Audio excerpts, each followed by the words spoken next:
Positive और negative दोनों को साइड में रखो। पॉजिटिव और नेगेटिव दोनों को साइड में रखो। कर्म, तर्क, बुद्धि और विश्वास का बल देखो।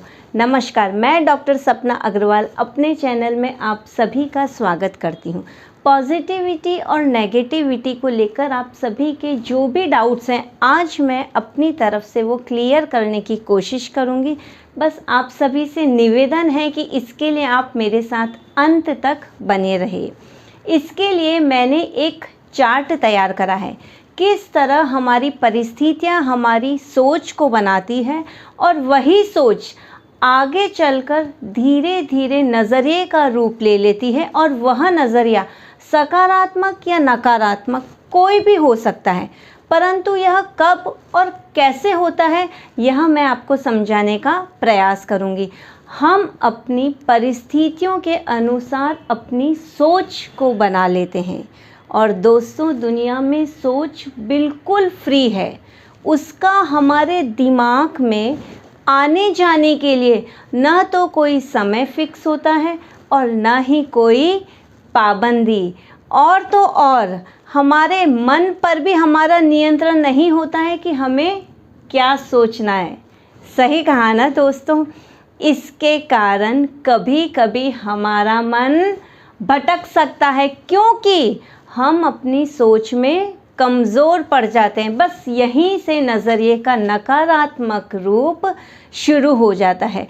अब इस सोच और नज़रिए पर हमारी परिस्थितियों का कैसे प्रभाव पड़ता है, इसके लिए मैं आपको दो परिस्थितियों के उदाहरण देती हूँ। एक अच्छी परिस्थिति होते हुए भी डॉक्टर माता पिता की दो बेटियों में से एक बेटी आगे चलकर डॉक्टर बनती है, क्योंकि वह अपने माता पिता के कार्य को आदर्श मानती थी, जबकि दूसरी बेटी ऐशो आराम में डूबकर अपने जीवन को व्यर्थ कर देती है, क्योंकि उसे अपने माता पिता से यह शिकायत रही है कि उन्होंने अपने कार्य को ज़्यादा प्राथमिकता दी है और बच्चों को कम समय दिया है। इसी परिस्थिति के विपरीत दूसरी परिस्थिति में एक गरीब माता पिता के दो बेटों में से एक बेटा आगे चल के अच्छा बिजनेसमैन बनता है, क्योंकि वह अपनी परिस्थितियों को हराकर सकारात्मक सोच रखते हुए आगे बढ़ना चाहता था, जबकि दूसरा बेटा अपने पिता की तरह ही शराबी और कामचोर बन जाता है, क्योंकि उसने बचपन से ही यही माहौल देखा था और यही सीखा था। इसके लिए वह अपनी परिस्थितियों को दोष देता है।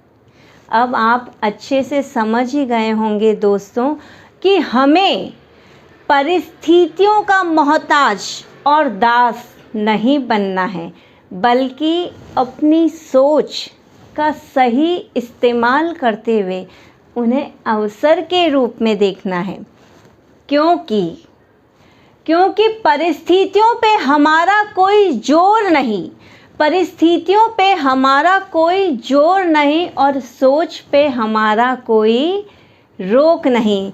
जैसे कोयले की खान में भी हीरे निकलते हैं, जबकि वहाँ की परिस्थितियाँ कोयला पैदा करने की ओर होती है, और कीचड़ जैसी परिस्थितियों में भी कमल खिलते हैं, परंतु फिर भी हम उन कमल को लेके आते हैं और उन परिस्थितियों को वहीं छोड़ देते हैं, और वे कमल हम लक्ष्मी जी के चरणों में अर्पित करते हैं।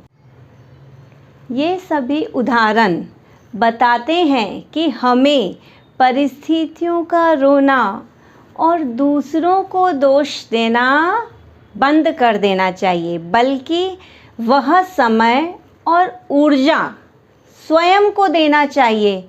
तभी हमें पता चलेगा कि कमी तो हमारी सोच, हमारे कर्म और हमारे आत्मविश्वास में है, क्योंकि हम जिस रंग का चश्मा पहनेंगे, चाहे वह काला हो या लाल रंग का हो, हमें सभी चीज़ें उसी रंग की नज़र आती हैं। उसी तरीके से यदि आप सकारात्मक सोच या सकारात्मक नज़रिए का चश्मा पहनेंगे तो आपको सभी तरफ सुख, आशा, विश्वास और संतोष दिखाई देगा, जबकि नकारात्मक नज़रिए वाला चश्मा आपको सभी तरफ दुख, निराशा, असंतोष और अविश्वास ही दिखाएगा। एक बहुत ज़रूरी बात मैं आप लोगों से शेयर करना चाहूँगी, ध्यान से सुनिए दोस्तों। कई बार हम नेगेटिव लोगों का साथ केवल इसलिए छोड़ देते हैं कि उन लोगों के साथ रह के हम भी नेगेटिव हो जाएंगे। इसका तात्पर्य क्या है कि हमारा आत्मविश्वास कमज़ोर हो गया है और हमारी पॉजिटिव ताकत को उस नेगेटिव ताकत ने पहले ही हरा दिया है। परंतु साथियों, आपने कभी सोचा है, इस कारण से कभी कभी हम अपनों का भी साथ छोड़ देते हैं, जो नहीं होना चाहिए। ज़रूरत इस बात की है कि अपने आत्मविश्वास को भरपूर रखिए और अपने सभी दोस्तों, मिलने वालों या परिवार वालों को इस तरह की स्थिति से निकालने का अवश्य ही प्रयास कीजिए। एक और बहुत अच्छी चीज़ मैं आप लोगों को बताना चाहूँगी। कई बार हम सभी जने यह सोचते हैं कि घर की जो भी चीज़ें हमारे काम नहीं आती है, वे चीज़ें घर में नेगेटिव एनर्जी पैदा करती है। चाहे उन चीज़ों में टूटा फूटा या पुराना फर्नीचर हो, टूटी या पुरानी क्रॉकरी हो, फटे पुराने कपड़े या किताबें, कुछ भी हो, वे सभी घर में नेगेटिव एनर्जी पैदा करते हैं। इसीलिए हम उन्हें जल्द से जल्द घर से बाहर निकाल देना चाहेंगे।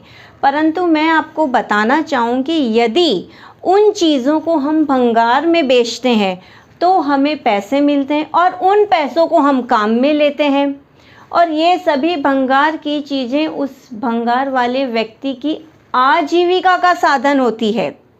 और यदि हम इन चीज़ों को किसी ज़रूरतमंद को देते हैं तो वे लोग हमें दुआएं देते हैं। और तो और आज वर्तमान समय में ऐसी वेस्ट चीज़ों से जो चलन चला है, आपसे छिपा हुआ नहीं है, बेस्ट आउट ऑफ वेस्ट। इतने सुंदर, इतने अच्छे क्राफ्ट के आइटम्स बनाए जाते हैं जिनसे घर को सजाया जाता है, जो हमारे काम में आते हैं। क्योंकि कोई भी चीज़ इस दुनिया में बेकार नहीं है, सभी चीज़ का अपना अपना उपयोग होता है। आवश्यकता है हमें अपने नज़रिए को बदलने की। मुझे तो इन सभी में पॉजिटिविटी ही नज़र आती है, परंतु आपको क्या नज़र आता है या आप क्या सोचते हैं, मुझे ज़रूर बताइए नीचे कमेंट बॉक्स में लिख के। मैं आपके सुझावों, आपके कमेंट और आपके जवाबों का इंतज़ार करूँगी। जल्द ही मिलूँगी, तब तक के लिए धन्यवाद।